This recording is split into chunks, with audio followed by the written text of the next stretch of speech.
It's the United States Grand Prix at the Indianapolis Motor Speedway. A brand new experience for the 200,000 plus crowd. It is very nearly time for those gentlemen to start their engines. Some big tactical decisions to be made. Here's Martin Brundle, and first of all, it's Murray Walker. Welcome, Formula One race fans, to Indianapolis. And you know, I never thought I'd say that.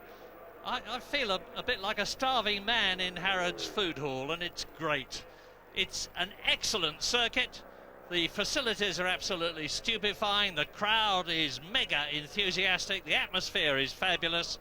But let us not forget that this is a World Championship event. Two World Championship leaders on the front row. There he is, Mika Häkkinen, 80 points. Alongside him, Michael Schumacher, 78 points. Mika Häkkinen is on the second row of the grid. David Coulthard up there with Michael Schumacher. And let's not forget that twice this year Mika Häkkinen has burst through from the second row of the grid to take the lead at the first corner. You heard what Adrian Reynard was saying about tyres. They're going to be absolutely critical here. The circuit is still damp, and this morning Jacques Villeneuve, who knows this circuit better than most, after all he's won the Indy 500, said half the track is dry, and that's where the banking is, and the rest stays humid and wet the whole time, so dry tyres don't work and wet tyres overheat. It is a big dilemma for them. Yes, they were blistering left rears in just one lap this morning. I think I would start on slicks, but I haven't had the experience of going through that infield, and I suspect quite a lot of the drivers are going to go wet. There could well be a mixture on the grid, and whatever happens, I believe we're going to see pretty early pit stops for those that do start on wet tyres. It's a question of how far they can go before they have to do that. But with 3G through the banking, this is just a whole different scenario. There's quite a lot of camber even on that pit straight. So that's why it dries so quickly there. We've said it's a circuit of two halves in terms of speed and setup through the weekend.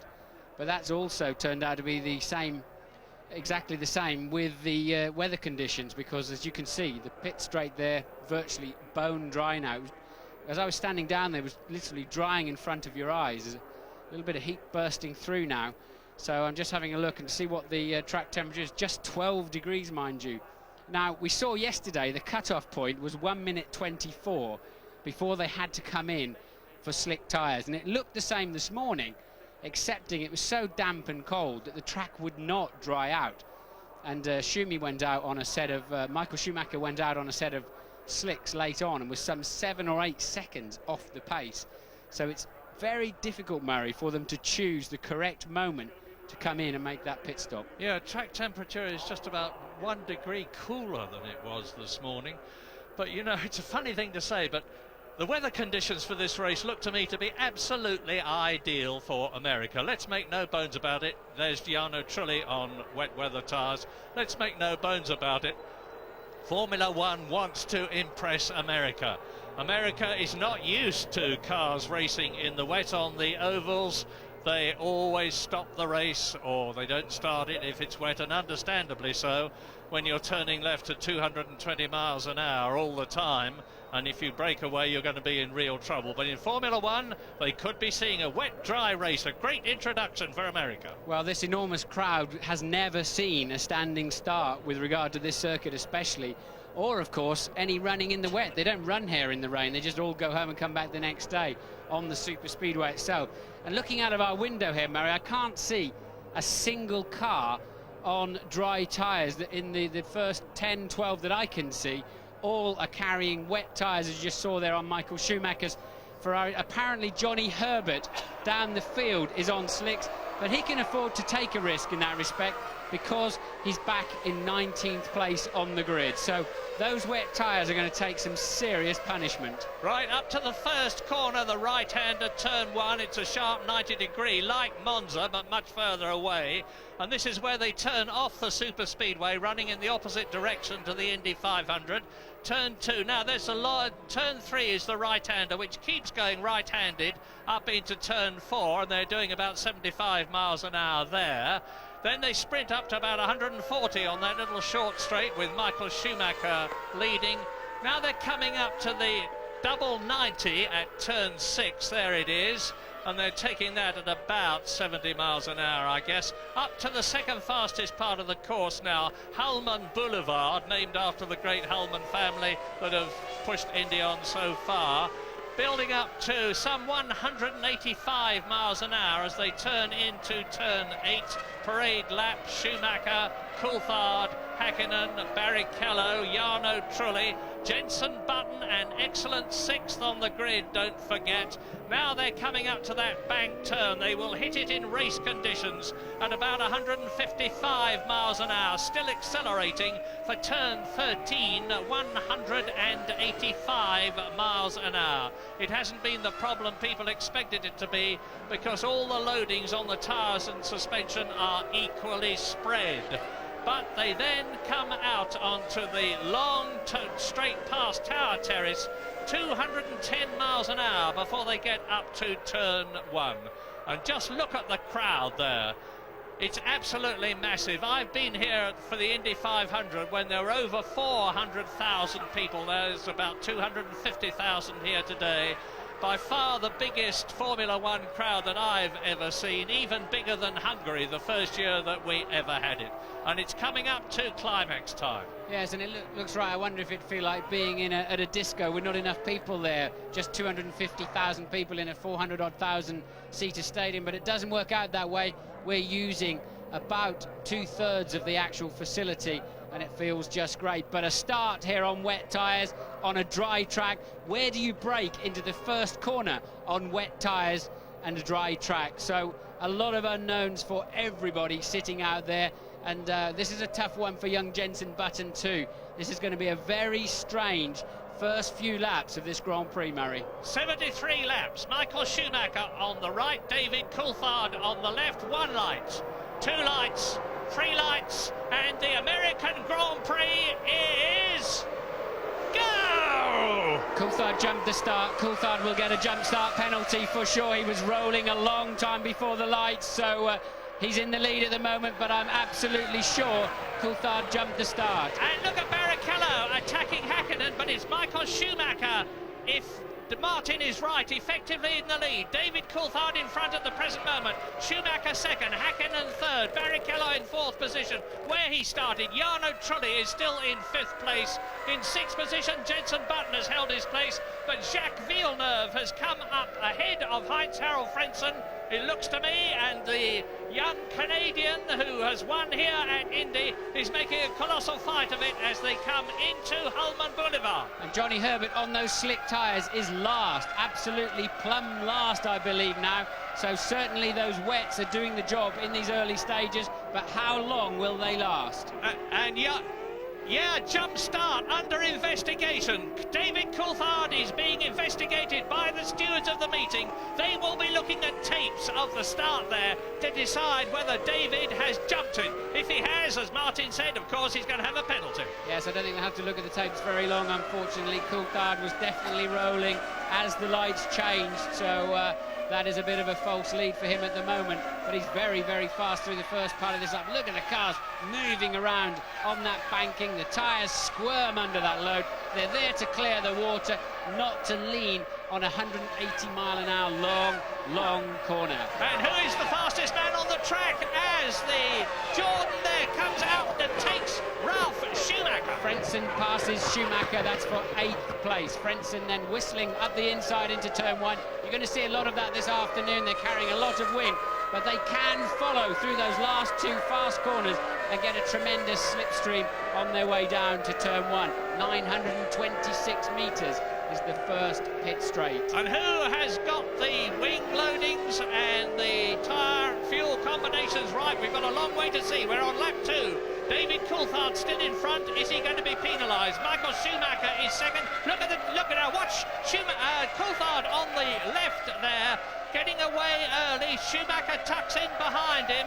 Mika Hakkinen remains second, and Rubens Barrichello 4th. But it may well be that Barrichello is effectively coming up to 3rd position. There we are. There is confirmation. It looks absolutely without doubt to me that David Coulthard and both Jenson Button and Jarno Trulli have been off on the grass as we look again at the start. We're on lap 2. David Coulthard is 1.2 seconds ahead of Michael Schumacher at the present moment. Mika Häkkinen in third position. As you look down at turn 1, the McLaren leading the Ferrari, the Scotsman leading the German. There is the Scotsman, David Coulthard, 2 times a pole position holder this year, third in the World Championship at the present moment, 19 points behind, and into the pits comes Jenson Button from... He started in 6th position. Now, is this a tyre change? Yes, indeed it is. And right behind him is Heinz-Harald Frentzen. Yes, a puncture there, so that's Trulli in with a left rear puncture. I wonder if Button had a problem. Button has now left the pit, so it may be tactical from Jenson Button. We think he went off the road.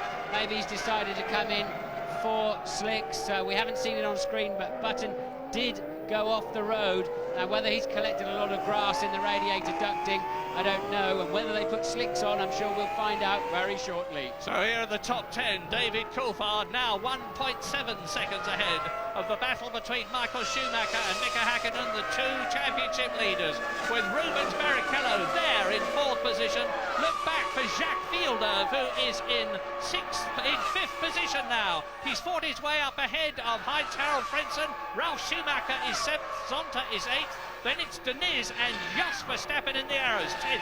Excellent. Yes, I think Fisichella may have jumped the start as well. Now looking up, we've got car 2 and 11 under investigation by the stewards at this early stage. Coulthard extremely eager to get away. And, well, when I thought I saw it out of the corner of my eye, but when they showed it in slow-mo, very clear, Coulthard was rolling when the lights changed. Martin, why on earth have we had a decision already? You've seen the tapes, I've seen the tapes, the stewards can see the tapes. Why haven't they said something? They've got 20 minutes to notify the team, and the team then have 3 laps maximum before they must pull the driver in. So they'll have to, Coulthard needs to get as far out front, they need to leave it as long as they can before they bring him in so that he doesn't have too much of a penalty. Remember, in Canada, when Coulthard's car stalled on the line and he got a stop-and-go penalty there, it cost him very, very dearly, and it'll be just the same this afternoon, despite that 1.7 second lead he's got at the moment. Well, Michael Schumacher is lapping within a few hundredths of a second at the same speed as David Coulthard. He will, of course, almost certainly have been told by Ross Brawn, his team chief on the pit lane, that David Coulthard is under investigation. Schumacher will be keeping in touch with David Coulthard, hoping, no doubt, that he is going to be pulled in and that Schumacher will be able to take the lead. Mika Häkkinen is now nearly 2 seconds behind Michael Schumacher, and you can see that Schumacher is closing inexorably on the leading McLaren of David Coulthard, with Barrichello now 4 seconds behind the race leader. Heinz-Harald Frentzen is a man to watch at the present moment. He's in 6th position, but he's closing on Jacques Villeneuve, who is 5th, looking back down Hulman Boulevard, which is absolutely clear at the present moment. Lacey in the pits. Now, he's always one of the first. Look, Schumacher getting very, very close to Coulthard. As I said, Coulthard blistering rear tyres very early this morning. Lacey is often the first to be brave to come in for a set of slicks. He's the best on a damp track. Go! Michael's going. Sorry, Martin, on you go. No worries. Michael there having a look. He looked close enough, but I think the camera angle there was a bit deceiving us. But Michael clearly with the faster car underneath him, and Coulthard's job really, with his, I'm sure he knows he's going to get a stop go as well, is to keep Michael behind him as long as he can and give Häkkinen the chance to get in the hunt. So Coulthard's best thing he can do for the team now is let Häkkinen come into the hunt. Yeah, this is lap 5, and when are the stewards going to say whatever they're going to say to Ron Dennis, boss of McLaren? David Coulthard watching his mirrors, putting himself in a position where he's going to make it very difficult for Michael Schumacher to get through, but Schumacher attacks. He's going to try and go around the outside at turn 1. He apparently doesn't know that David Coulthard is under investigation, and look at the way that the German is fighting, sawing left, sawing right, almost cutting the gearbox of David Coulthard's McLaren in half as they go into the right-hander at turn 4. For sure, all 3 drivers at the front there will know of Coulthard's predicament. There is no They have not declared. He did manage to stop the car completely, but he was rolling before the lights. So they'll take a view on that. They've got a graph that'll be printed up on a computer of exactly. And look, Häkkinen getting a run up the inside there of Schumacher. I must say that David Coulthard is doing a masterly job, irrespective of what he thinks his future is going to be, because he's making it mighty difficult for Michael Schumacher. I do believe that if Schumacher could get past him, he could get away from him, but he can't get past him, and now he's got a big worry. He's got to A, try to get past Coulthard, B, stop Häkkinen from getting past him. You're looking at the first, second and third. There is 1.2 seconds, and the Ferrari pits are getting ready to bring somebody in. Is it Michael Schumacher? I guess it's more likely to be Schumacher than Barrichello, because Barrichello is all by himself, but it may well be the Brazilian. Barrichello is in the pits. He's out of that picture. Look, he should be in the back of that shot we just saw. So Barrichello will be coming into the pit lane, and look at the toe that Michael Schumacher's got this side. Yeah. Coulthard goes to cover the line. Schumacher goes down the outside, and they just about touch. And once again, oh, they're so close. Yes! Fantastic, and the crowd has gone berserk. They might well be Italians rather than Americans. They appreciated that. They love to see a fight, and my gosh, they got one. Now, I bet Coulthard will move over and let Häkkinen through. Yes, that's exactly what he's done. He's done his job as best he could, knowing that he's under investigation. He's held Schumacher up as long as he has, that could. The German has fought past him brilliantly. Häkkinen has taken over the attack now, and I'm expecting Coulthard, if the stewards say thumbs down, to be in shortly. Yes, it was very brave by Michael Schumacher, and I have to say Coulthard making life as difficult as he could and then played it fair. It would have been awful if Coulthard had bumped Schumacher out of there. It would not be the correct thing to do. That's not the sort of thing David would do, but he sure is going to make it as hard as he can. And Schumacher putting an enormous amount of faith in David Coulthard there with his championship chances. Incredible. Look at this. Squeezes Coulthard across the curb. They must have touched. That was so close. Oh, now listen, the fastest man on the track at the moment is Johnny Herbert, down in 16th position in the Jaguar. But he must have changed tyres. Indeed, he has changed tyres. No, he started on the dries. Remember, the conditions are getting right, and there's hot news from James Allen. Mika Häkkinen is in the pits, as you can see, going to the slicks. All that excitement with the pass of Michael Schumacher. Rubens Barrichello put the slick tyres on when he made that stop. Now look at Jenson Button's times. He's 4 seconds alone faster in the first sector on the slick tyres. Michael Schumacher is going to have to make this switch very soon as well. It could be the opposite of what happened in Spa. McLaren reacting first to put their man on the slick tyres. Michael's got to get in very soon to make that switch too. Yeah, Johnny Herbert is laughing. He started on dries. Remember, he's 44 seconds behind the leaders, but he'll make up a lot of time. He's not going to have to come in. Yes, it costs you about 38 seconds in total to stop here. Car 2 has a 10-second stop and go penalty. And the real pain for Coulthard is he cannot change tyres, and Fisichella too. So Coulthard and Fisichella both with 10-second stop and goes, and they cannot change tyres when they're in the pits. They have to go round again. So now we're on lap 8 out of 73 with Michael Schumacher 2 points behind Mika Häkkinen in the World Championship, with 2 races to go after this. Just going through the puddles there as he goes into the banking. He didn't go in the pits. I'm absolutely gobsmacked at that. He did not go in the pits. I really think that could be a tactical error there. So Coulthard is in the pit lane for his stop and go. I'm amazed. Mind you, it's a 23.8 from Michael. So he's actually, no, maybe he's right. He's still faster than the other guys who have already moved on to slick tyres. Yeah, 1:24 has been the critical time for changing tyres. 1 minute 24 seconds. Here is David Coulthard taking his 10-second penalty. He came in from the top 3, and this is why he got it. Yes, he's on the right side. He rolled initially, he reacted too fast, then tried to stop it and go again. Sometimes you can get away with that, but that was just a few metres too far there for Coulthard. He rejoins the track, but still on wet tyres. But Michael Schumacher doing a sterling job up at the front, and I can even see the outside of his left rear is blistered quite badly. Look at the dark area there, the shaded area on the extreme left of his left rear tyre. James. The lesson we learned though, Martin, at Hockenheim is you can actually drive these wet tyres, the soft wet tyres, quite hard, let them blister. It doesn't actually affect the performance that much for a little while. I think what Michael and Ferrari are trying to do now is build themselves a big enough cushion that they can get back out in front of Coulthard and Hakkinen, obviously, who are currently 31.6 seconds behind them on the road. Bear in mind what Ross Brawn said to me at the start, though. There's a possibility of showers again, and I'm seeing a few spots of rain begin to fall, so it's very much finely balanced, this. Well, Michael Schumacher's just gone round in 1:23.7. Remember that magic figure, 1:24. And I must say this, while it's still relevant, in fourth position at the moment is the pride of Argentina, Gaston Mazzacane in the Minardi. He has not come in. Diniz has not come in. He is third in the Sauber. Heinz-Harald Frentzen is second, 13 seconds. And you're looking at Frentzen now behind Michael Schumacher. We're on lap 10 out of 73. And there is Pedro Diniz, third place, 5.5 seconds behind Heinz-Harald Frentzen. Schumacher, Frentzen, Diniz, Mazzacane, Hakkinen, who's been in, Coulthard back in. Coulthard in for slicks, but I have to say, I was completely wrong. Michael Schumacher's got it aced, and he is still the fastest man on the track on wet tyres. Now, he was some 4 seconds faster than Hakkinen, who is on slicks, so Michael spotted it. The wets are not that bad after all. Certainly the way they're working on that Ferrari.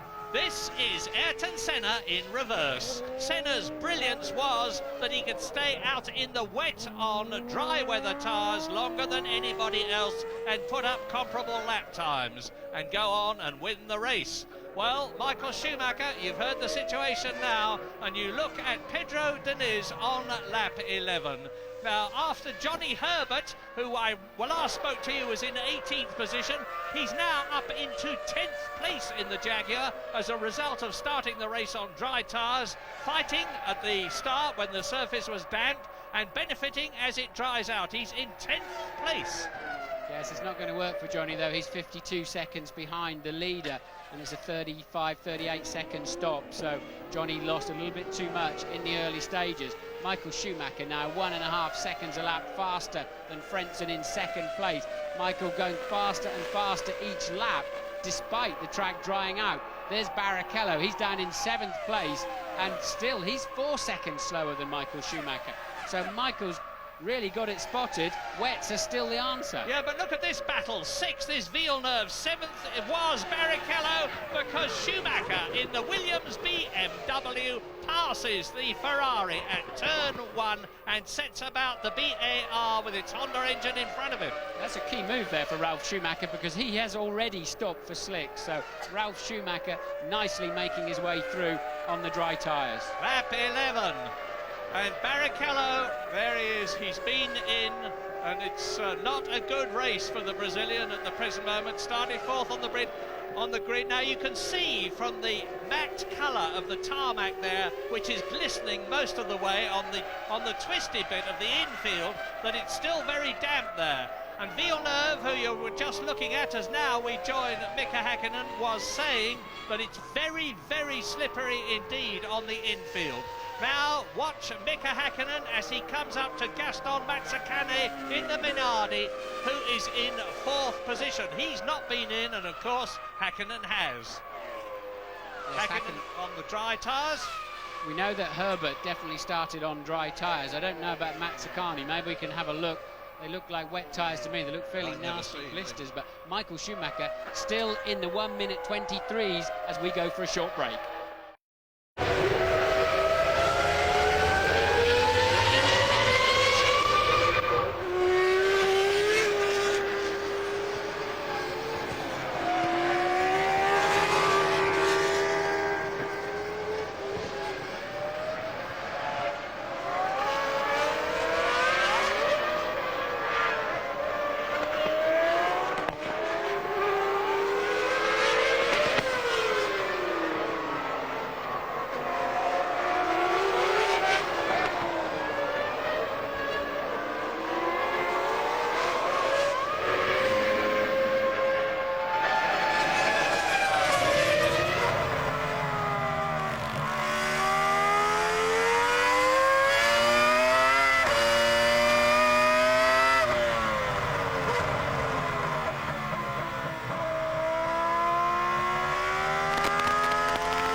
2 consecutive laps, he's followed Mazzacane and can't seem to do anything about him, as Trulli goes straight on.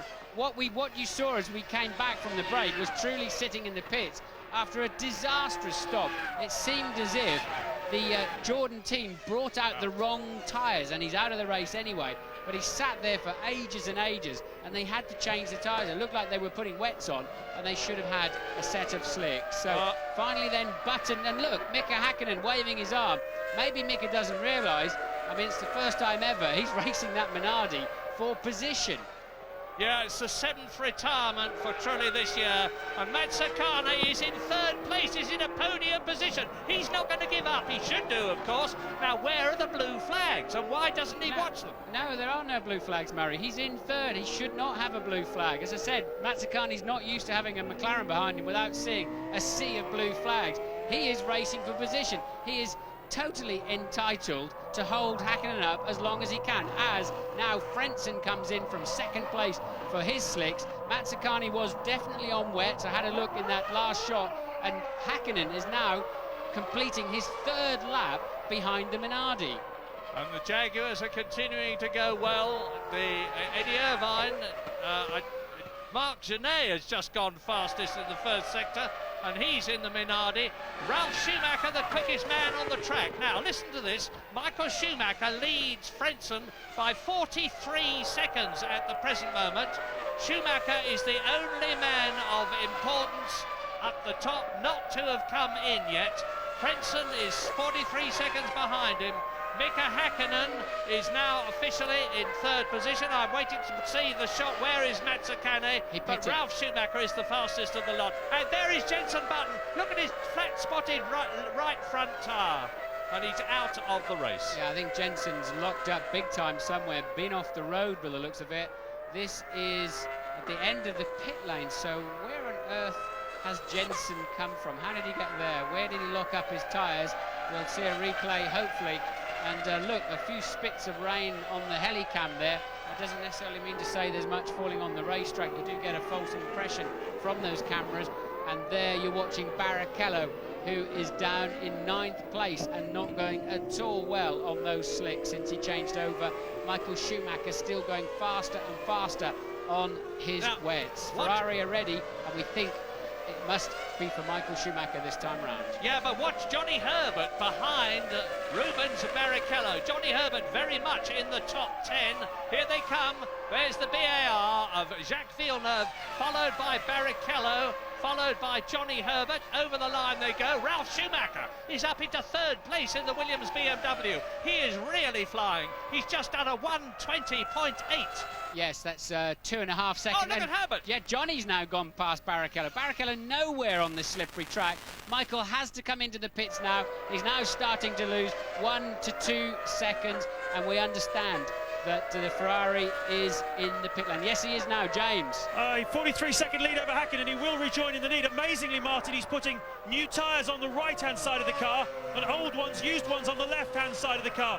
Watch how long the fuel nozzle is on for. That'll tell you how much fuel they're putting in at 12 litres per second. Quite a bit of fuel.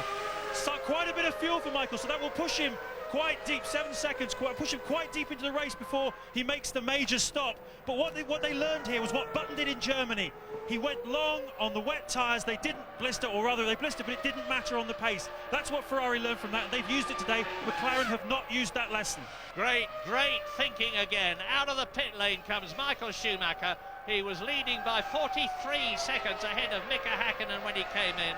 Mika Hakkinen is now really getting a spurt on. He's 16 seconds behind Michael Schumacher after they have both stopped.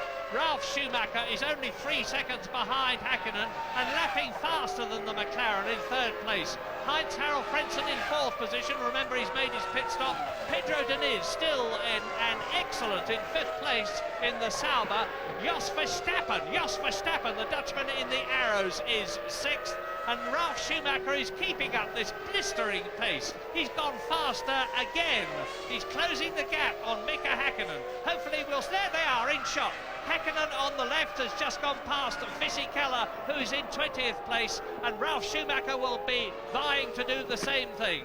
after his 10-second stop and go, and then having to come in next time around for slicks. Coulthard down in 14th place. So the only man not to visit the pit lane so far as we're into lap 17 is Johnny Herbert, 8th place man, the only man we think that was brave enough to start on the wet tyres. Jacques Villeneuve there fighting with Barrichello. Only one Ferrari in the top 6, only one McLaren in the top 6-point scoring position. Villeneuve fighting Barrichello, and behind Barrichello is Pedro de la Rosa.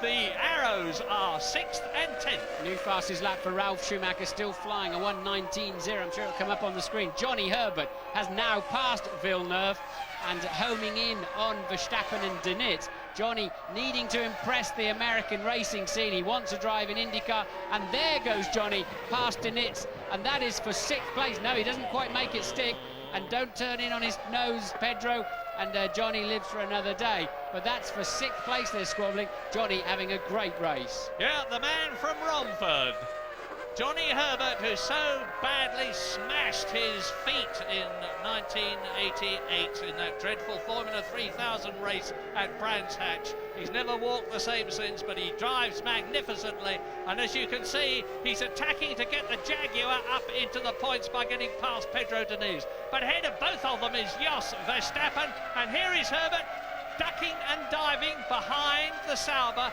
Pedro Diniz very sensibly keeping to the and off goes. There, Johnny Herbert goes off. No, Diniz went Sorry, off. Diniz Johnny goes off, through. yeah.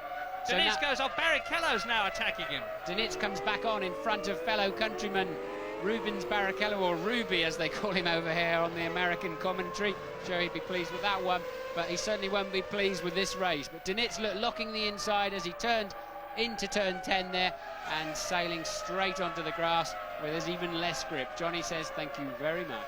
Now, we didn't see whether Barrichello got past him, but it means that Johnny Herbert is now. up. There it is now. That's Barrichello getting a good slipstream of Diniz, and he should have the line into the first corner. He goes back for a second helping of toe and catapults past Diniz. That was smart thinking there by Rubens.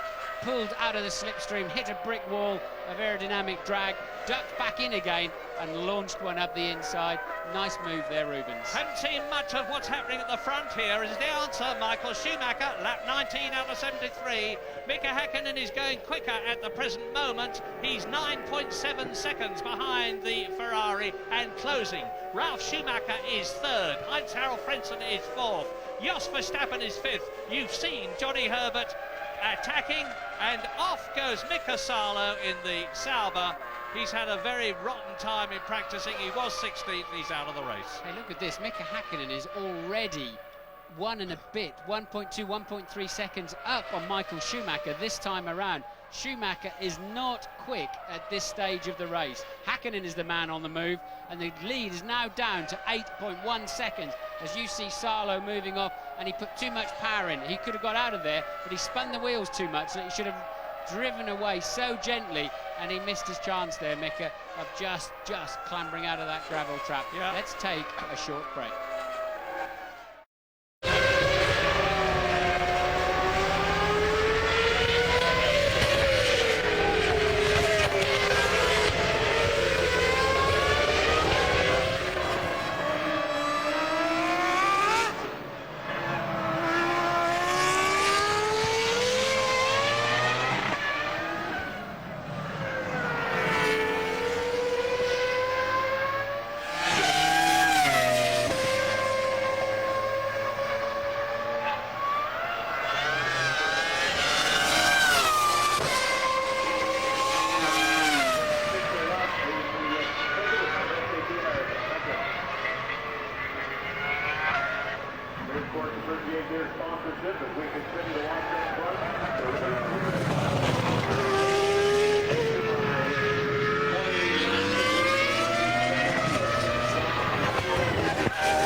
turning out to be a great USA Grand Prix. We're on lap 22 out of 73.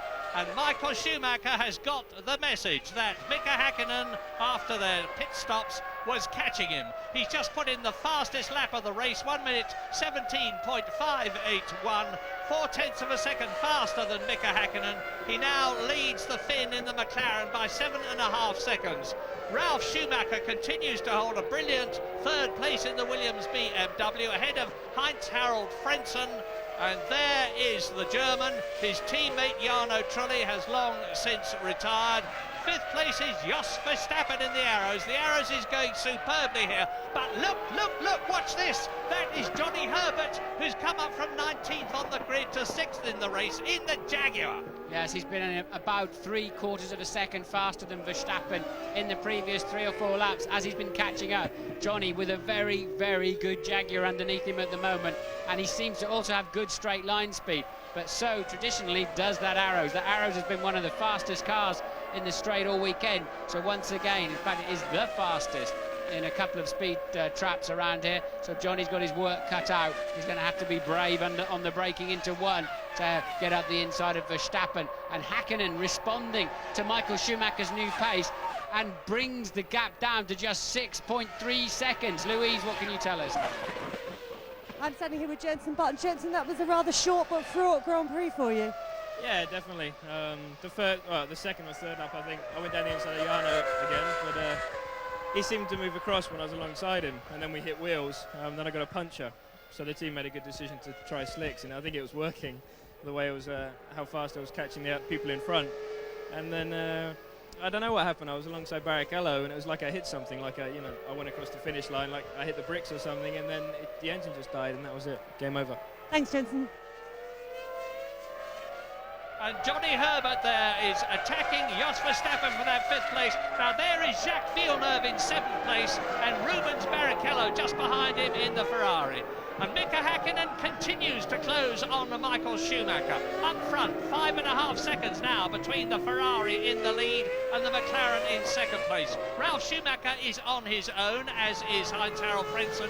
But Jos Verstappen in the Arrows has got Johnny Herbert right behind him. 7th is Jacques Villeneuve. There is the Canadian, the Indy 500 winner from the past. And he's got Rubens Barrichello falling back a bit in the Ferrari. Another 0.8 of a second out of the lead by Häkkinen, down to 5.5 now behind Michael Schumacher. Häkkinen is in a Schumacher sandwich. He's 5.5 behind Michael, or Mike as they call him out here, and 5.1 ahead of Ralf Schumacher. But Mika is the man on the move, and he's already 0.4 of a second up on this man Michael Schumacher in the first section of this lap.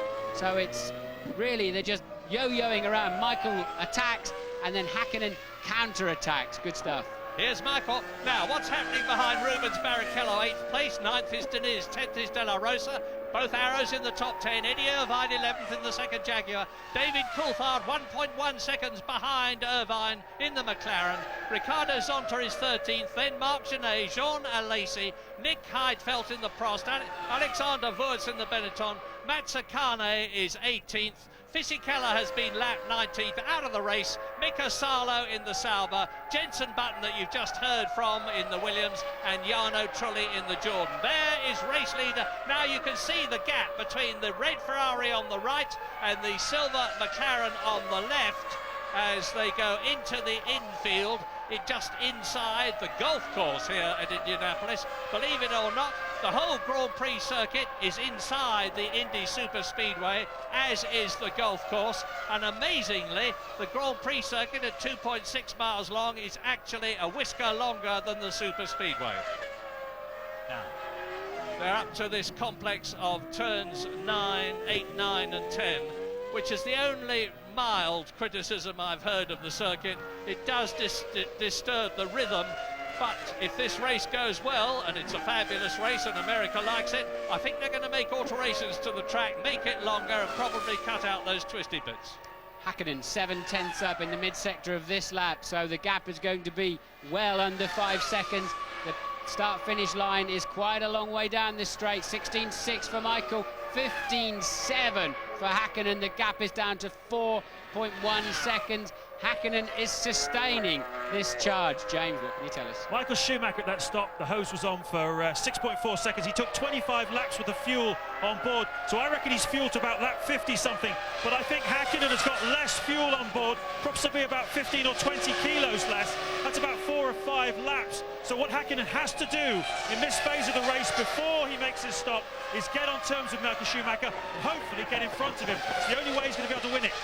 Thanks for that, James. We're looking at Jos Verstappen in the orange arrows, with Johnny Herbert in 6th place, right behind him. They're coming up to a slower car. I think it's Fisichella in the Benetton, and it may well be that if Verstappen gets his timing wrong to get past the Benetton, Johnny Herbert will see his opportunity to move up from one. Oh, and there is Mika Hakkinen with his car on fire. Mika Hakkinen with the McLaren on fire. Yes, he's going to have to come in, no doubt about that. Oh, this is tragic luck for the McLaren team and Mika Hakkinen. And if Michael Schumacher can stay out there, it is going to put him in a commanding lead for the World Championship. Oh, Mika Hakkinen crawls in. Schumacher pulling away, of course, all the time. Ralf Schumacher goes up into 2nd place as I talk to you, and as Mika Hakkinen comes in undoubtedly on lap 27 to retire from the USA Grand Prix. And that is only his 3rd retirement of the year. Out in Australia, out in Brazil, and it couldn't have happened at a worse place here. Yes, I think that's the first time we've seen a McLaren fail, probably in 22 starts, something like that, or 24 starts between the pair of them. Such an unusual sight these days. Both the front runners have had great reliability, Ferrari and McLaren. McLaren probably even better. And look, there must be a hydraulic or oil line that's come adrift in there. And bit of a fire marshal wouldn't go amiss. Yeah, exactly. And the mechanics are down there. Hakkinen made it just into the beginning of the pit lane. Sensible to stop it early. You don't want to go in where you know there are 22 fuel rigs sitting. So Hakkinen stops it early, and that is a huge dent in his chances of a 3rd World Championship. Well, let's just consider the situation. Mika Hakkinen was 2 points ahead of Michael Schumacher in the World Championship. If capital I, capital F. If Michael Schumacher wins this race, he will get 10 World Championship points, which would put him 8 points ahead of Mika Hakkinen with 2 races to go. Japan in 2 weeks, Malaysia in 4 weeks. The German is certainly looking good, but we're on lap 28. It's a 73-lap race. Anything could happen. Yes, it's such a shame for you, the viewers, and the 250,000 people here, because that was shaping up to be a great squabble there between the 2 finest drivers in Formula 1 at the moment. Now we've got 3 Germans in the top 3. Looks like a good day for Germany at the moment. Not a great day for the British mob, although where's Herbert gone? Herbert has fallen down to 13th. He's in the pits as we talk. That's obviously for his first scheduled stop of the afternoon. And a major drama there. They're changing the front wing. So are they... And it doesn't look damaged in any way. That's going to cost Johnny 20-30 seconds. There goes his World Championship points almost certainly. What a shame. I don't know what was the problem with it. Hakkinen there, back into the pits, looking at his car and reflecting on what may have been there. Shame for Herbert. He's dropped out of the picture. So top Brit at the moment is Irvine in 9th, and Coulthard chasing him, level with him as they went over the start line. 0.0 between them, off out of our view, but Coulthard in 10th. And no doubt the calm, imperturbable Ross Brawn, the Ferrari master tactician and technical chief on the pit lane, will have said to Michael Schumacher, Michael, Mika is out of the race. Now, just take things easy. Don't get riled, but Michael Schumacher won't do that. Now, at the present moment, we've got the prospect of the most successful brothers combination in the history of Formula 1.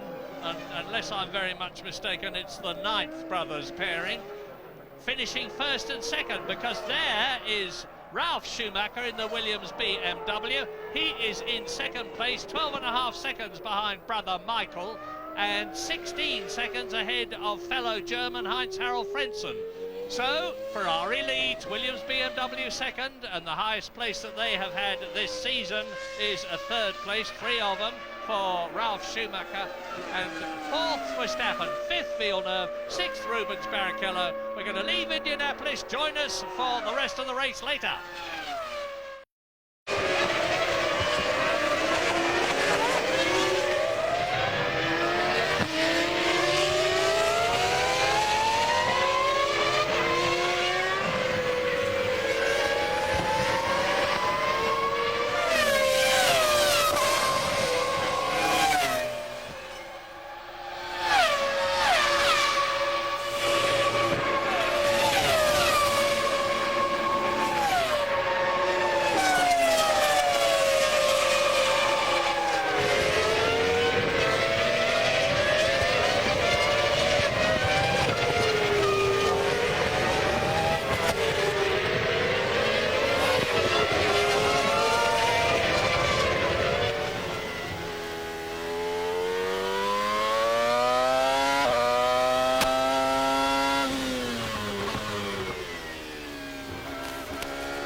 Mika Häkkinen, very, very bad luck there. Did you have any warning that the engine was going to blow? No.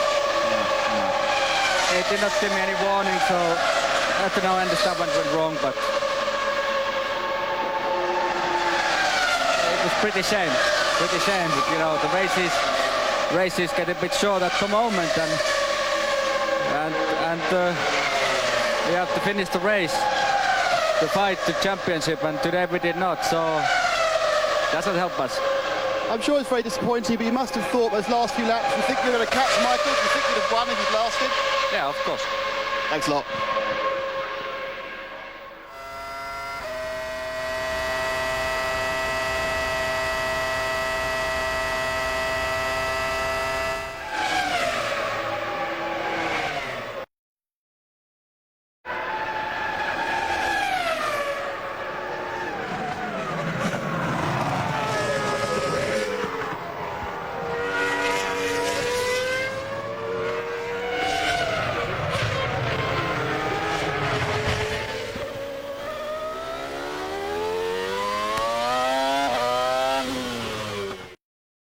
In the top 10, but a terrific battle between Verstappen, Villeneuve and Barrichello, only about 6 seconds covering the battle for 4th, 5th and 6th places, which at the present moment Jos Verstappen in the Arrows has got. And the highest position that we've had for an Arrows this year is Jos Verstappen's 4th place in Italy. The last race at Monza, they're doing really well. Yes, so 7.5 seconds look from 6th through to 9th. Coulthard too slow out of the turn 11 to be able to get a run at the Arrows, which is very, very fast in a straight line. So his rise up through the field after that stop-go penalty for jumping the star has really come to a bit of a grinding halt now. He cleared 5 of them, but now it looks significantly harder as he comes up against a car that has decent grip and a lot of straight line speed. Denitz driving well just ahead of them. He's in 7th. Barrichello just down the road by a second and a bit. Yeah, so watch Denise, the Arrows and David Coulthard while I tell you about the Constructors' Championship. Mika Häkkinen there out of the race, no points, and David Coulthard is out of the points. Both the Ferraris are in the top 6, 10 potential points for Michael Schumacher, 1 potential point for Rubens Barrichello, 11 altogether. And Ferrari started this race 4 points behind McLaren, so they could end this race 7 points ahead if things stay as they are. Coulthard much better out of 11 that time, Murray, look, and much closer too. I think De La Rosa slightly put off his stride by Denitz, but can Coulthard pick up enough of a toe? Doesn't look like it, does it? He's clearly going to be faster down there in the slipstream, and De La Rosa feinting a look up the inside of 7th place man Denitz. Well, DC has not got enough straight line speed. Two great scraps on the course. You're looking at one of them.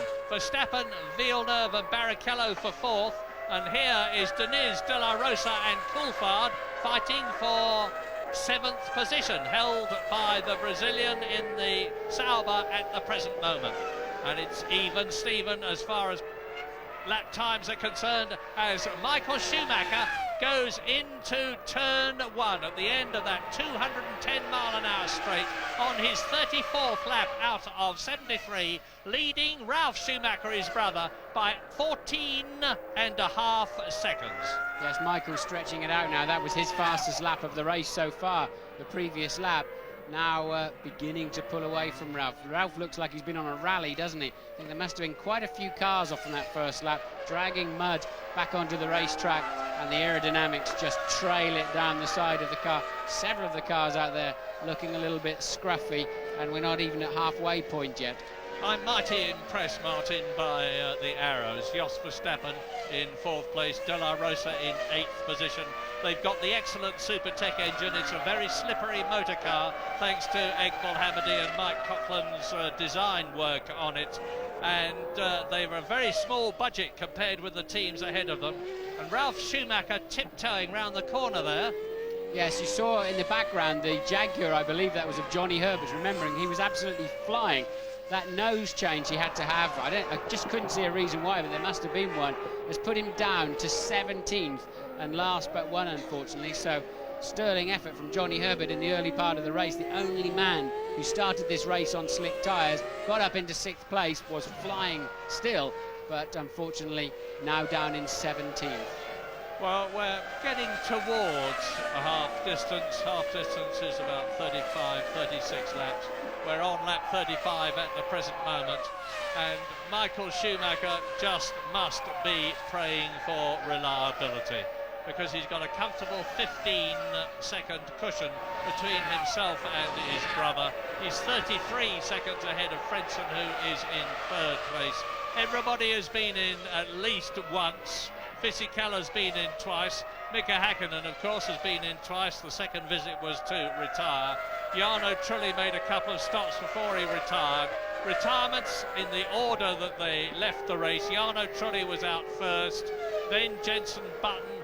Mika Salo retired, the Sauber, and the most important retirement from the point of view of the World Championship, Mika Hakkinen, and he is well and truly out of the race. No points at the present moment for McLaren, because David Coulthard is down in 9th place.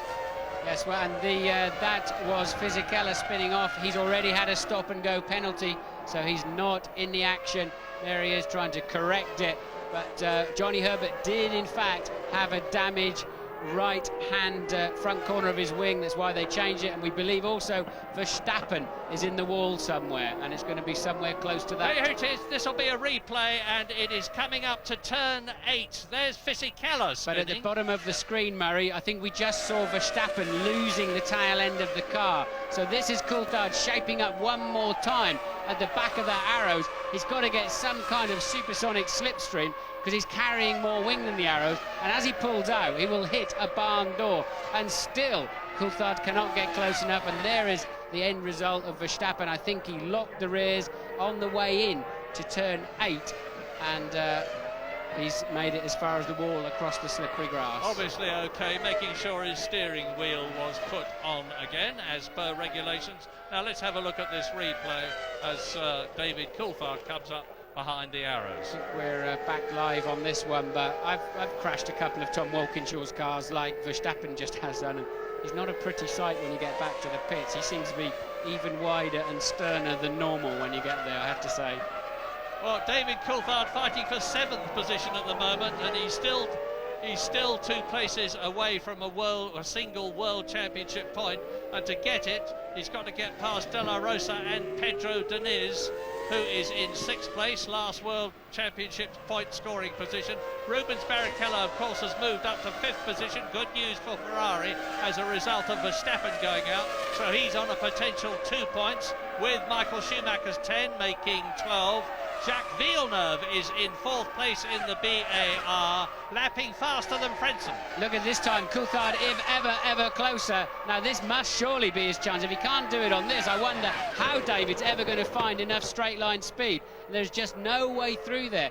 Coulthard really now struggling behind that car. We've got some strange lap times going on there. Fastest 2 men on the track last time around, Villeneuve and Barry. Look, and Coulthard makes it through.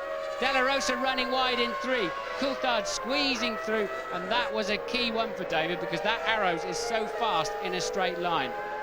Exactly. Pedro de la Rosa, certainly one of the finds of this season. He's had a lot of success in previous categories. Champion in Formula Renault, champion in Formula 3, champion in Formula Nippon, then he was the Jordan test driver.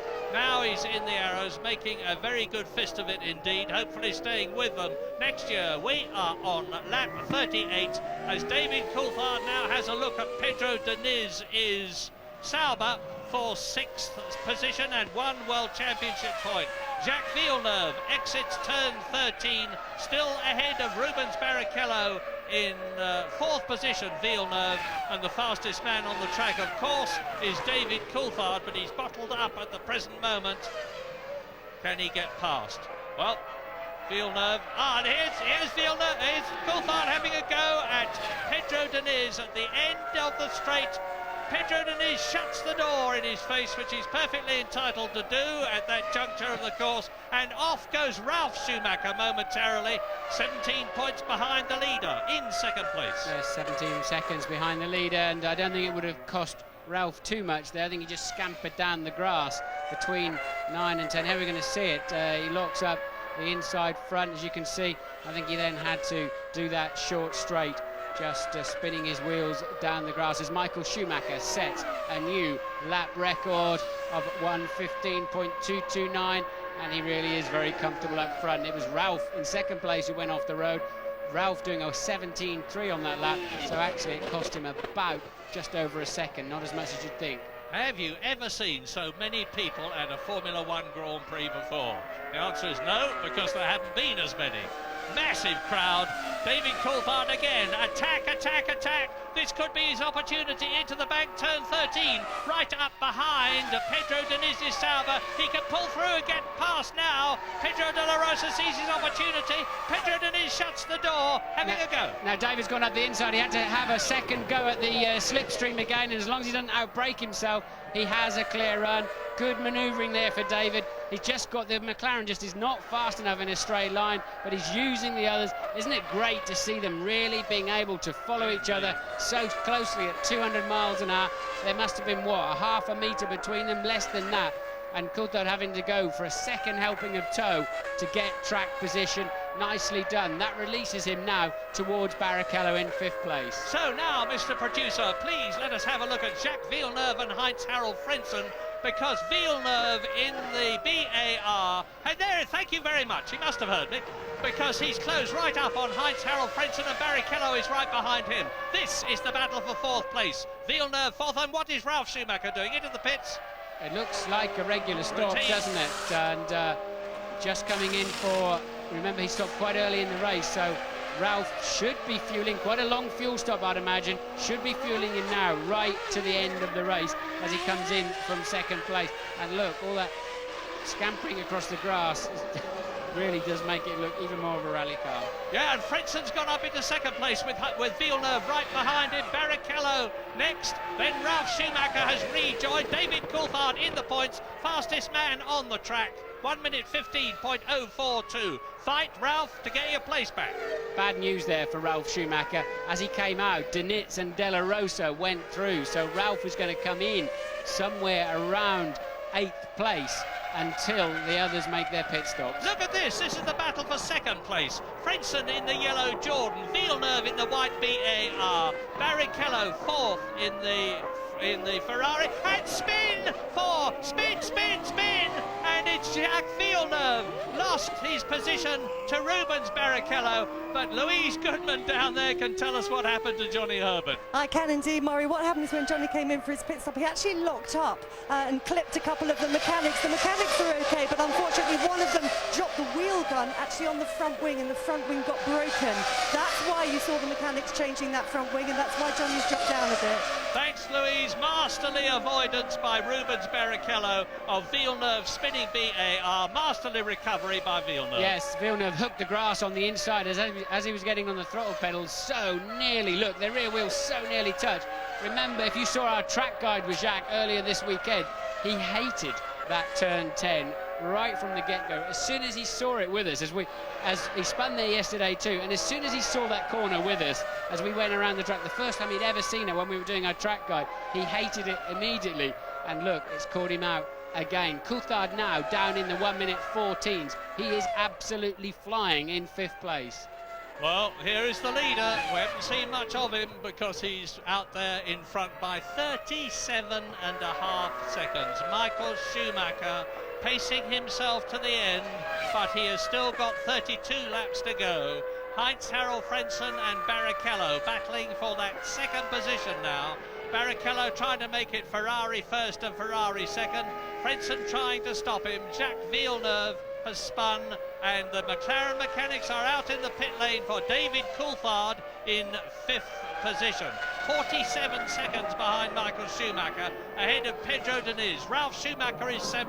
Remember, he was 2nd for a long time. Eddie Irvine is now 8th, and in comes David Coulthard. James Allen. Yeah, it's a rough break for David Coulthard. He was going really strongly, but it probably explains his pace. They're going to fuel this car to go through to the finish. He's in a similar situation to Ralf Schumacher, but I have a hunch with Ralf that he was probably on a 2-stop strategy. Started 10th on the grid, and he was trying to make up places. But Coulthard going to lose a lot of places here, 9.6. He'll probably rejoin about 11th place. Bad news for him. Yeah, well done, James. That's exactly where he's rejoined, because Alesi's gone past him, and Heidfeld, Genet, and Ricardo Zonta. And this is going to be a good one down in the first corner. Barrichello which Ferrari is that? That's Michael Schumacher, so effectively lapping David Coulthard. Schumacher yet to stop for his fuel.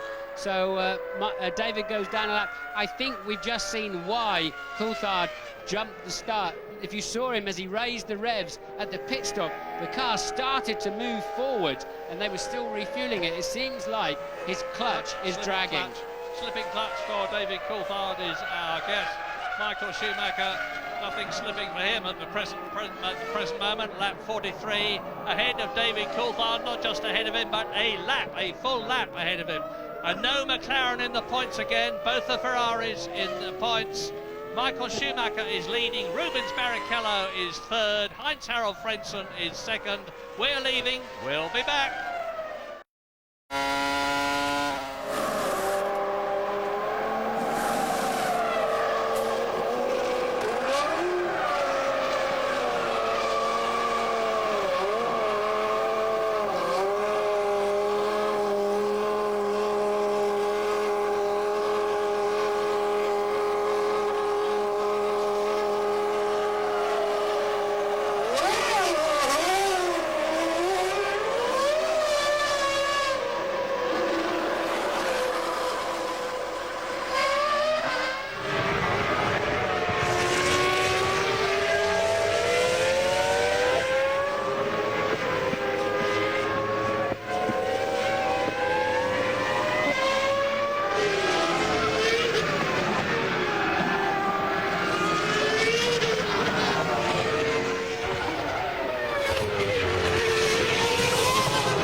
Lap 45, we're riding with Rubens Barrichello, who is closing in on the yellow Jordan ahead of us, of Heinz-Harald Frentzen in second place. There's only about a second in it.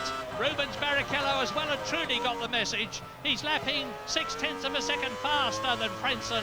He's lapping about 0.4 of a second slower than his teammate, race leader Michael Schumacher. Ferrari leads, Jordan second, Ferrari third, Villeneuve is fourth, Diniz is fifth, Zonta is sixth. Yes, and Rubens changing something on the steering wheel there. Presumably, you can't change the diff setting while you're going around, so I don't know what he would be changing in there.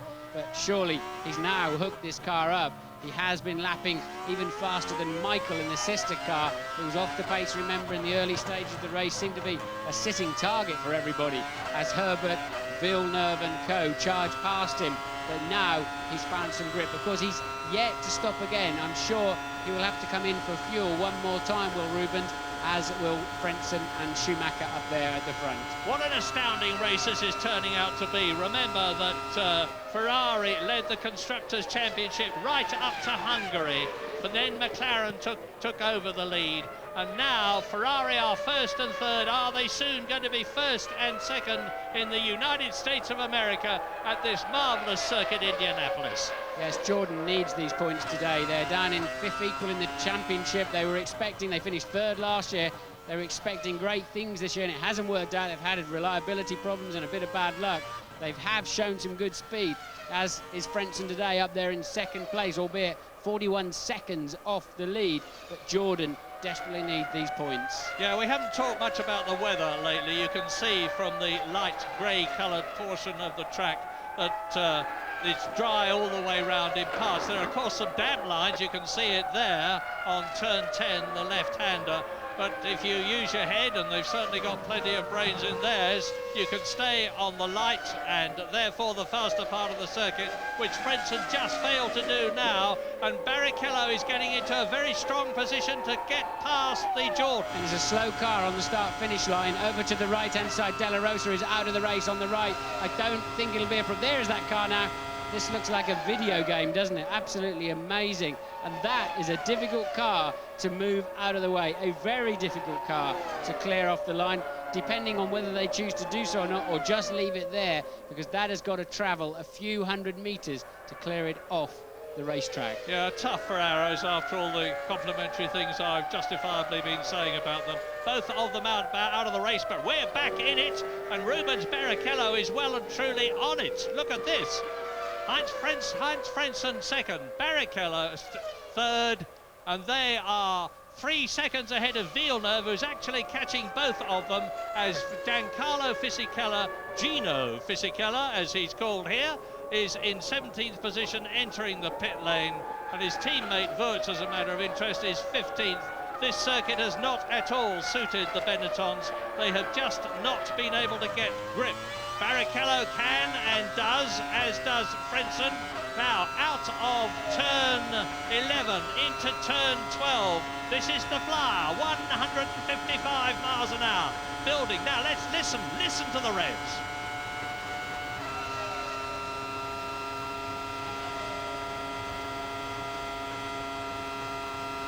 Wham! Down into second gear from 7th to 6th to 5th to 4th to 3rd, and Barrichello is now almost on the gearbox of Heinz-Harald Frentzen in second position. But it's a cliche, here it comes. Getting there is one thing, getting past is another. Yes, all the time. Michael's extending his lead now up front to 43.4 seconds. Coulthard came out of the pits after his stop in 8th, and Irvine in 9th. So Brits still not having much of a day. Johnny Herbert's climbed up a few, up into 14th.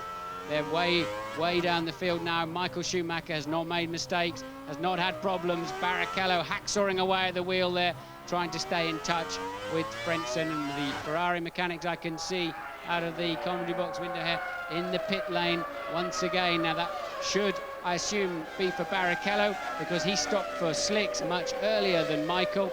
And does Barrichello duck into the pit lane? No, he doesn't. It's Michael that James is expecting in down there. That is surprising.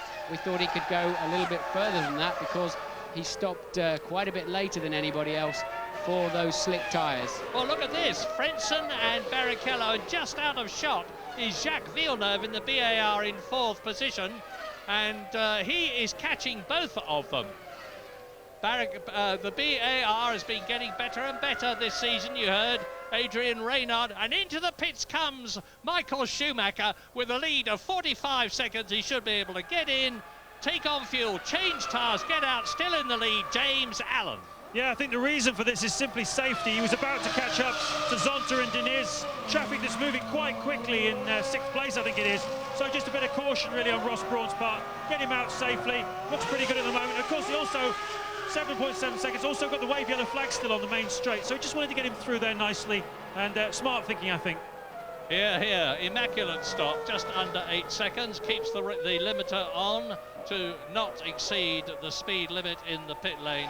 Rejoins the circuit, still in the lead. We wait for Frentzen and Barrichello to come through. They should now be about 20 seconds behind the lead Ferrari of Michael Schumacher, who is on his 50th lap out of 73. Now there is the Jordan. There's only one of them left in the race. Turning in, and there is Frentzen, followed by Barrichello. So that's the battle for 2nd position, and I think it's just at the moment that Barrichello tries to get past by putting a wheel in the damp bit. He realises he can't get through that way, so he's got to wait, and he's got to wait until that long straight out of turn 12. Yes, and Villeneuve, look, ever homing in on them. The shot before Murray was actually the Minardi of Mazzacani chasing John Alesi for 9th place, and still going well is Mazzacani, but this is the squabble for 2nd. Just 0.3 of a second between them last time over the start-finish line. Looks even closer now. Villeneuve just 1.5 seconds adrift. Ferrari and Jordan in the pit lane, so we're expecting them both in this lap. Yeah, and it's going to be critical. Can Barrichello make a faster stop than Frentzen? They're going to come in and stop virtually together. Frentzen comes in, Barrichello does not. So now, if the Jordan mechanics can make an absolutely superlative stop and the Ferrari mechanics cannot for Barrichello, it's likely that they'll both do well. It could change the position as Mazzacani comes in, and Villeneuve is right up with Barrichello, who is now in 2nd place. James, what can you tell us? Fantastic bluff there by the Ferrari team. They came out, made Jordan react, and they just, as soon as Rubens went straight on, they just came back in again, casual as you like. Meanwhile, the Jordan team have obviously made their stop. Rubens can go a couple of laps longer, put the hammer down, and maybe he'll pass him out on the track anyway. Here is Rubens in the red Ferrari, behind him in the white BAR, Jacques Villeneuve. Here is Ralf Schumacher in 10th position, battling with John Alesi, and we rejoin, and Louise is with Mika Häkkinen. Louise? Lost that transmission. Mika, this is kind of disastrous time for this to happen to you, isn't it? So, we're staying with Rubens. Any ideas what actually happened? I don't know, but I lost the power from the engine. So, you know, we have to ask from the technical people, from the team. They could explain it exactly what happened, but just lost the power from the engine. How much of a disaster do you think this is in terms of your championship aspirations? It doesn't help much, does it? But again, this race is not over yet. Thanks, Mika. But no, it isn't. No, it isn't over yet. Jacques Villeneuve comes into the pits, but I think Mika Häkkinen was doing all he can do now, which was clutching at straws. There's another 22 laps to go. He can only hope that Michael Schumacher will hit trouble and retire from the race. If he doesn't, it's going to mean that the German will be leading the World Championship by 8 points with 2 races to go. It's by no means insuperable for Mika Häkkinen if that were to be the case, but it's certainly not good news. Meantime, Schumacher, Michael leads on lap 52. Barrichello 2nd, Jacques Villeneuve there, he is in 3rd position. Heinz-Harald Frentzen is in 4th place ahead of David Coulthard for those 2 World Championship points, which are going to be the only 2 that McLaren get in this race, unless Coulthard can improve his position. He's 12.5 seconds behind Frentzen. Diniz is in 6th place. The Romanians in the top 10. Zonta. So both the BARs are in the top 7. Eddie Irvine is 8th for Jaguar. Alesi is 9th for Prost. And Schumacher, Ralph is 10th for Williams. Barrichello there lapping the Prost and really having quite a struggle. That's the second time he's been past the pits, and finally he's through. So Barrichello, that was a 1:15.0, though not a bad lap. But he surely is putting fast enough laps in. We know Frenson's now got a fuller tank. Barrichello, I think, should be 3 or 4 seconds further down the road when he makes his stop. Give him a chance to slingshot past Frenson in the Jordan and make it a scarlet 1-2 into the last stages of the race. Well, we've seen Ferrari sell a magnificent, enormous dummy big enough to put in an elephant's mouth, never mind a baby's, to Jordan and Frenson, as a result of which you're looking at, and off in the background goes Ralf Schumacher again. He's not having at all a happy race now, but Rubens Barrichello is second. It's Ferrari first, Ferrari second, Jordan third, that's Frenson, Villeneuve fourth, Coulthard fifth, and is sixth. Yes, Ralf, as we suspected, did have a loss of pressure, and Barrichello there across the puddle. He's in just past the 120-kilometre speed limit. It's along, it's 780 metres in total from one end of the speed limit to the other. James. Guys, it's absolutely hilarious the way they pulled this bluff on Jordan. What's Barrichello, how's he gained? Well, 6 seconds he's made over Frenson in the last 2 laps alone. He should comfortably rejoin in second place. Brilliant pit work, great tactics by the Ferrari team. Yes, I'm looking down towards turn 13. There is no sign yet of Heinz-Harald Frenson as Rubens Barrichello goes up to what there is. Now, I'm always very cautious about Jordans and Minardis. They're both playing together, but whichever it is, Rubens Barrichello has joined ahead, and it was a Minardi followed by a Jordan. So Rubens Barrichello has made what we presume to be, unless he has bad luck, his last pit stop. We're on lap 54 out of 73. Ferrari first and second. Louise Goodman has got news from Minardi. Yeah, Murray, this new pit lane surface seems to be causing a few problems. I mentioned earlier on that Johnny Herbert had locked up and knocked into his mechanics. The same thing has just happened down at Minardi garage when Mazzacani's coming for his refuelling stop. He's not one of the gearbox mechanics, Sandro Perini over. The medics have actually been with him in the pit lane. They've just picked him up and taken him out to the back of the garage and are treating him. He doesn't look to be too badly hurt, but it's obviously going to be something that the drivers are going to have to watch out for when they're coming in to refuel. Yeah, thank you for that, Louise. Frenson and Villeneuve we're looking at now, fighting for third position. Well, Ferrari's last 1-2 was at Canada this year when Michael Schumacher beat Rubens Barrichello. They look, fingers crossed, as far as the Tifosi worldwide are concerned, as though they are on target for another one. But it's anybody's guess at the present moment whether it's going to be a Jordan or a BAR in third position, as we watch Frenson fighting to retain that place as he comes up behind the Minardi and hopes to get through. It is Marc Genet that he's lapping, and the Spaniard is down in 13th place. Frenson got ahead, Villeneuve did not. It won't be long before the Canadian, who we are with now, has a go at the yellow Minardi ahead of Marc Genet, the voluble Spaniard. And meantime, ahead, Frenson is pulling away because there's nothing that Villeneuve can do to get past on this twisty part of the circuit. It's not until they hit the quick bit, although maybe he'll close right up at Halman Boulevard, and he is going to go through on the inside as they go to turn 8. That was good news for Jacques Villeneuve. Still in fourth position ahead of David Coulthard and Diniz. Genet having to yield, of course, now. He's being lapped, so blue flags waving there for Genet, and lets Villeneuve through. Villeneuve will be ruining that spin he had in turn 10. That certainly lost him his chance in the pit stops to leapfrog Frenson.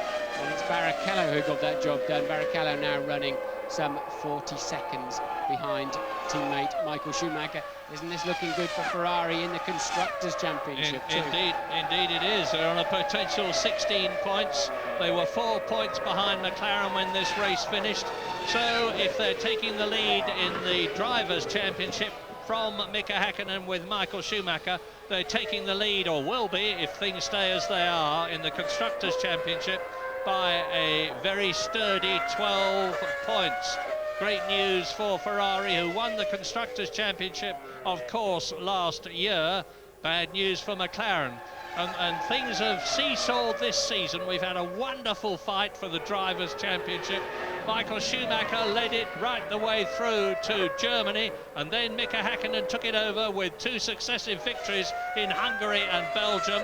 He kept it in Italy, and now it looks as though but I'm being very cautious because this race has still got some distance to go. We're on lap 57 out of 73. It looks as though Michael Schumacher is going to take it back again with 2 races to go, and that Ferrari are similarly going to go back into the lead, which they lost in Germany in the Constructors' Championship. And it's no less than Michael Schumacher, and in my opinion Ferrari deserve. Michael left Benetton in 1995, as I've said before, to take up the challenge of bringing Ferrari back to the front after being out for a long time. They last won the Drivers' Championship in 1979 with Jody Scheckter, and Michael Schumacher has finished second for Ferrari 3 times. He lost 1 championship under very contentious circumstances at Jerez to the man you're looking at now, Jacques Villeneuve, who was then driving for Williams. But with Ross Brawn and Rory Byrne and John Todt, they have reformed Ferrari brilliantly, and it looks as though things may be coming good for them. But like I always say, anything can happen in Formula One, and it usually does. We've still got a lot of points. We've got 20 points left over Japan and Malaysia in the Drivers' Championship after this race, and 32 points left in the Constructors' Championship after this race, as Heinz-Harald Frentzen causes our camera there with a bit of spray from his rear wheels to mist up a bit. The film changes and Jacques Villeneuve sees the Jordan ahead of him as they come through to complete their 57th lap, which of course Michael Schumacher and Rubens Barrichello have already done. And Villeneuve is certainly fighting, is he not? Look at the way he closes on Frentzen. Yes, he's been a lot faster this last 3 or 4 laps. Great drive here from Villeneuve, notwithstanding that slightly careless spin. But unfortunately, he just got a wheel on the grass and it plucked him round. Coulthard is quicker than the lot of them, but he's 12 seconds behind Villeneuve with 15 laps to go. So Coulthard really has... I don't think he's got enough time to get up there and join that scrap for 3rd place. Incidentally, apologies to McLaren and David Coulthard. I forgot when I was doing my mental arithmetic just now that David Coulthard is in 5th position, which is a potential 2 World Championship points. So that would close things up a bit between McLaren and Ferrari in the Constructors' Championship. But we'll just have to wait and see what happens. Diniz there in 6th place, starting to come under pressure from Zonta in the white BAR there, the final World Championship point of the afternoon. At the moment anyway, at least between Diniz and Zonta, and Diniz coming under pressure. Yeah, and it looks to me like if they stay where they are, the best race that BAR have ever had, because potentially they've got Jacques Villeneuve finishing 4th, potentially they've got Zonta finishing 6th, if he can catch and get past the Sauber that we're looking at of Pedro Diniz. And that would be their first ever finish in a race with both their cars in the points, and Diniz goes into the pits, and Zonta does move up a place into the points, into 6th position. Now, he's stopped twice. Pedro Diniz has already stopped twice, so it is looking good for BAR, as Schumacher, who has lapped everybody up to Zonta, who is 6th, goes through. Now, the Sauber pit is right outside, and they've only just got the 4th tyres there, 3rd and 4th tyres, so they were not expecting Pedro Diniz in the pits that time around. And it's a long pit stop. Watching him now, you're watching Michael Schumacher. Diniz is away, and that's everybody by surprise. That's his 3rd stop of the afternoon. Lap 60, 73 lap race. There's Schumacher, 40 seconds ahead of his teammate Rubens Barrichello, who is 5 seconds ahead of Frentzen, who has got Jacques Villeneuve metaphorically attached to his rear wing. David Coulthard in 5th place is closing on Villeneuve's BAR, and Frentzen's Jordan ahead of him. He's lapping about half a second quicker than they are, but as he's some 11 seconds behind them, it's going to be nip and tuck as far as him getting 4th, let alone 3rd place. And in 6th position, as I've just said, Ricardo Zonta. So fingers crossed, BAR enthusiasts, everybody at Pista, where the Brackley, where the factory is, and it's very good news indeed for BAR. There is the proof as Jacques Villeneuve is right behind the third place man, Heinz-Harald Frentzen from Mönchengladbach in Germany. We ride with Villeneuve. Yes, this is Villeneuve's worst part of the circuit, the two hairpins at 9 and 10. Frentzen snaking around there trying to apply his 800 horsepower. Turn 11, there's a nasty wet patch, little puddle on the curb, the exit curb. He tends to throw up a little bit of water and dust onto Villeneuve's visor. The camera can clear itself. Villeneuve's too busy to wipe his visor at the moment as he tries desperately to get in the slipstream of Frentzen. They're doing about 200 miles an hour now, and I think that camera angle's slightly deceptive once again. Villeneuve nowhere near close enough to have a go. There's absolutely nothing between these two. Both on, that time around, it was 0.008 of a second between their two lap times. Yeah, the interesting thing about this to me is that the Jordan has got the Mugen Honda engine, and Jacques Villeneuve's BAR has got the official Works Honda engine. Next year, Jordan are getting the official Works Honda engine. So Jacques Villeneuve, for political as well as practical and personal reasons, really needs to get ahead of Frentzen's car, which theoretically anyway has got at least a marginally inferior engine in it. Yes, Ralf Schumacher, who was running such a strong second early in this race, has stopped for the 5th time this afternoon. I think they're having to constantly recharge the pneumatic system, and Ralf really just dropping completely out of contention. He's effectively 15th and last now. Not a good race for Williams, but they're 14 points ahead of Benetton in the Constructors' Championship in 3rd place. Ralf Schumacher, I can tell you, is out of the car. Of course, Jenson Button retired a long time ago, so it's a double retirement for Williams. Rotten luck, but they've had an absolutely wonderful season, as I said earlier on, much better than they could have expected, and they're not going to lose their 3rd position in the Constructors' Championship. We are going to leave Indianapolis again, but as ever, we'll be back.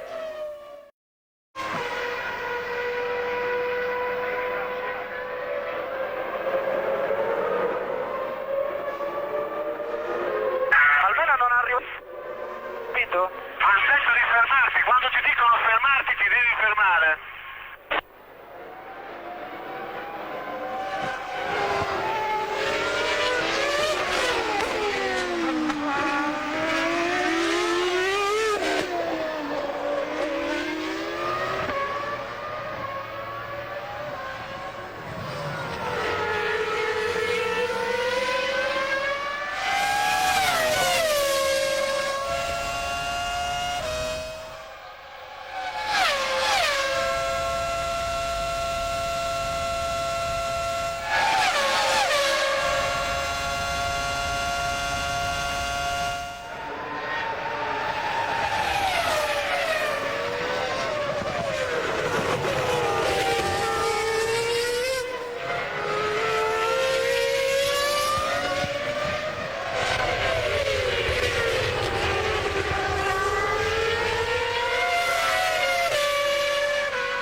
Still second. This is the battle, and what a battle for 3rd position between the Jordan of Heinz-Harald Frentzen and the car we are riding with, that of Jacques Villeneuve, the BAR. And as I was saying earlier on, It's very important to Villeneuve for all sorts of reasons, political, practical and personal, that he gets ahead of Frentzen, because Frentzen has got a semi-works Mugen Honda engine and BAR have got a works Honda engine. They will want to beat their Japanese rivals, especially as Jordan has got the works Honda engine next year. Yes, and Villeneuve there's got a nasty case of understeer developing, and that's holding him up through the complex, through the infield, but still he's able to be that little bit quicker than Frentzen, but he just cannot get enough of a slipstream down the main straight. Here's another opportunity. They do not lift the throttle for over 22 seconds, and he's just sitting there. You just never seem to have enough horsepower,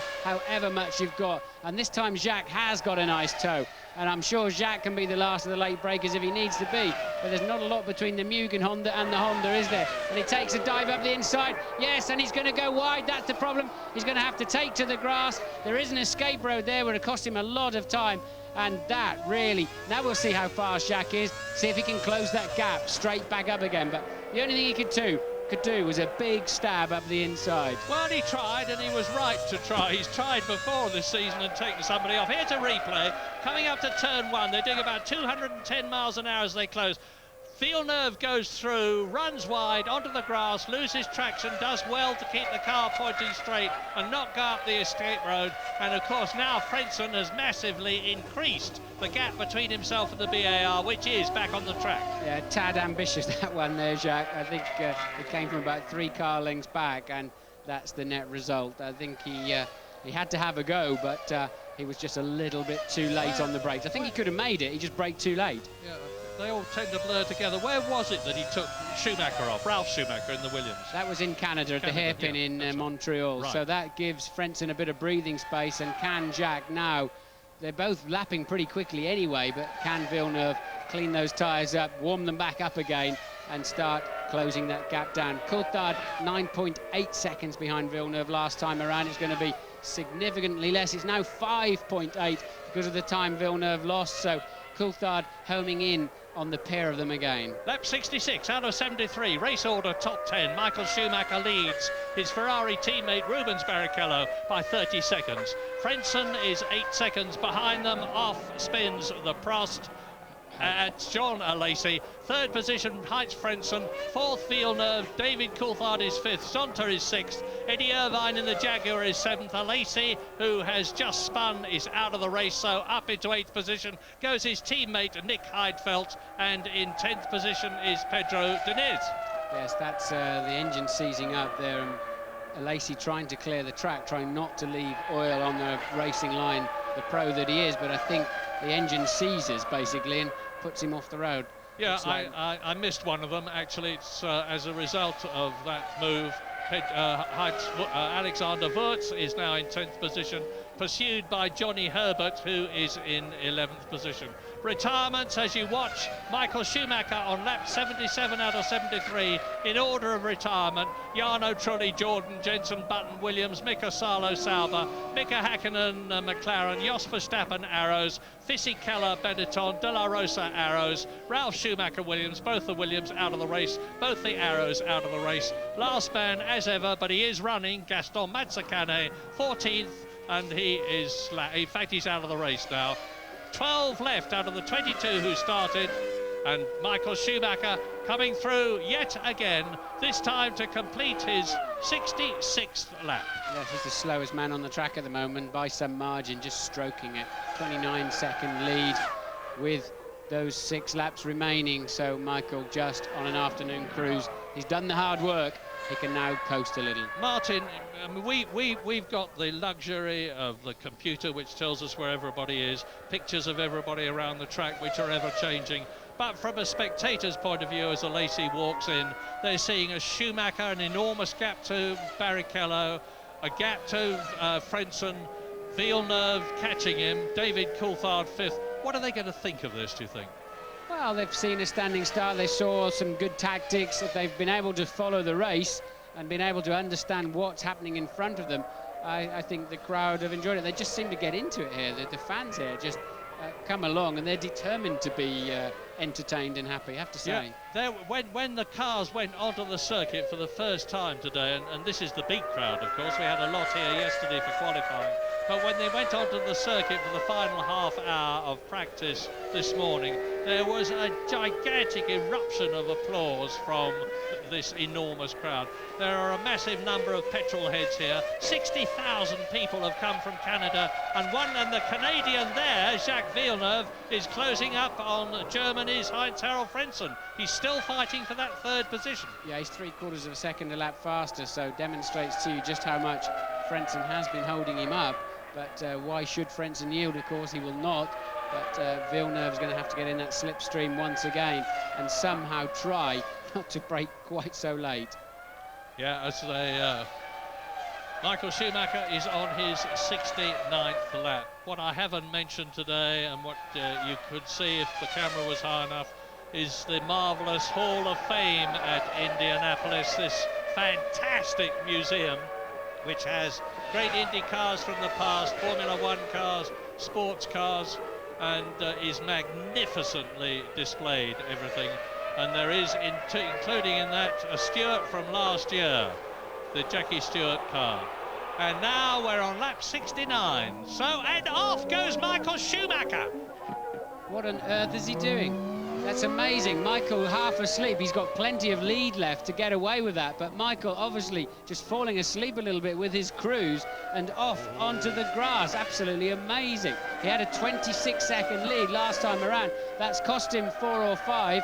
Turns into the hairpin look, goes on the grass on the way in, and that's exactly the part that caught out Jacques Villeneuve earlier on. Just dips the right-hand wheel on the grass at the same time as applying the throttle, and Schumi half asleep. That'll wake him up. How very lucky he was that there was not a high curb there, because if there had been, the Ferrari would have beached. He wouldn't have been able to get the power through the back wheels, especially on the grass there. But it looks as though, luckily for him, he's got away with it, literally got away with it, on lap 70, with 3 more to go at the end of this. Well, there's a Ferrari in second place, don't forget. They are still on target for a maximum of 16 World Championship points, the first time they would have done that since the Canadian Grand Prix, which was race 8, and this is race 15 with 2 to go.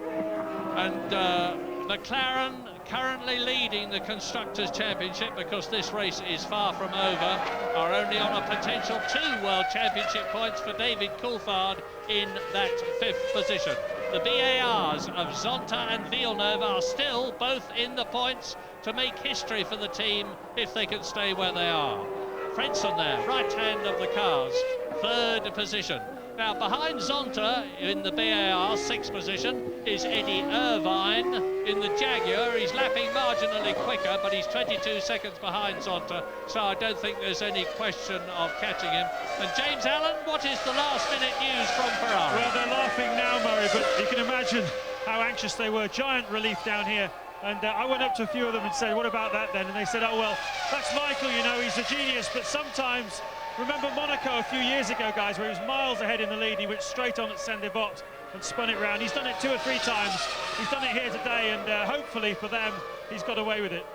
Lap 71 for Michael Schumacher, 72 and 73 to come. David Coulthard there, out on his own. The man who won in Britain, the one who won brilliantly at Monaco and the French Grand Prix. 3 victories this year, 3rd in the World Championship.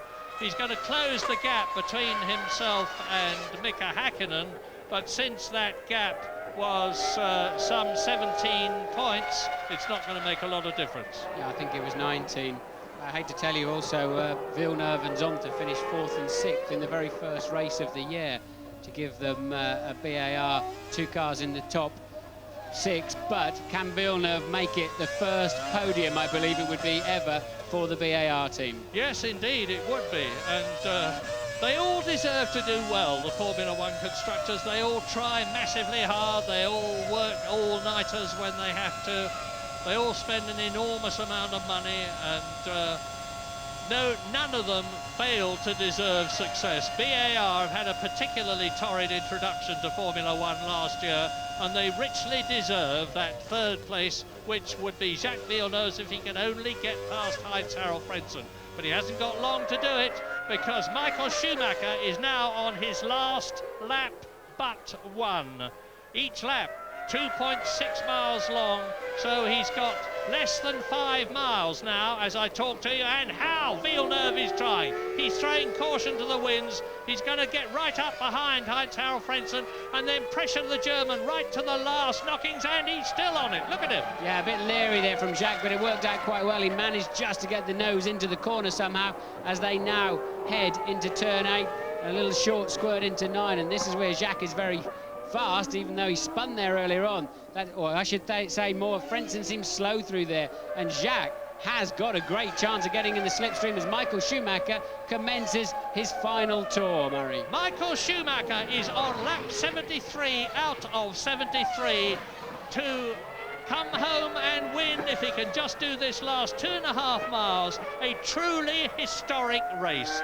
The first Formula One Grand Prix ever to be held at the fabled Indianapolis Motor Speedway, which has seen so much fantastic action from American drivers, American cars, Brazilian drivers, British drivers, Scottish drivers. Let us not forget that Graham Hill won here and Jackie Stewart won here, but it's going to be a marvellous victory for Michael Schumacher. And remember how he jumps up with joy on the victory podium. Well, we're going to be seeing the biggest leap of all if he just gets through these final few yards left. He tiptoes round to turn 10, goes underneath the banner into turn 11. This is where the really fast part of the circuit begins, and Michael Schumacher can coast home now. This is going to be his 7th win of the year to put him back into the lead of the Drivers' World Championship, and in so doing to take Ferrari there as well in the Constructors' Championship.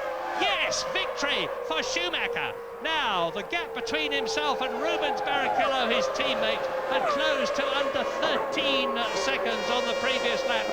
There's Barrichello crossing the line to make it 16 points for Ferrari. First, Ferrari second.